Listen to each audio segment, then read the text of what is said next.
আজকে আমি সবজি দিয়া তারপরে দেয়া নলা মাছ দিয়া একটু পাতলা ঝোল করুম।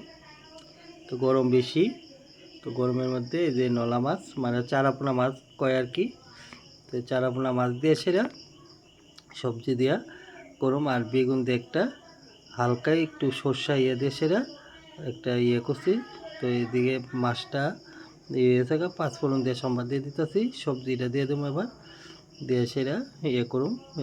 একটু কষাইলাম, একটু হালকাই আদা জিরার একটু পাউডার আর কাঁচা লঙ্কা পেস্ট একটু আদা দিচ্ছি। আর এদিকে বেগুনের তরকারি রয়ে গেছে, তো বেগুনের রেসিপিটা দেখাইলাম না।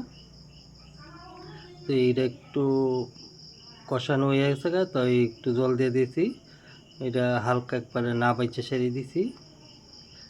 তারপরে ডাইকা দিলাম সিদ্ধ হইলে, তারপরে নামাইলামও।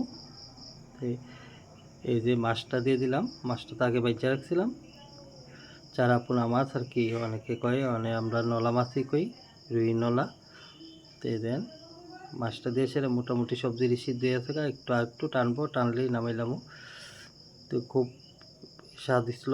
দৈন্যতা থাকলে দৈন্যতা দিতে পারেন, তো আমি আর দৈন্যতা দিছি না, যেহেতু হালকা করলাম। তো দুপুরের আজকে এদিকে ডাল, মাছের ঝোল। সবাই লাইক কমেন্ট শেয়ার করে নই দেন তরকারিটা হালকা ঝোল।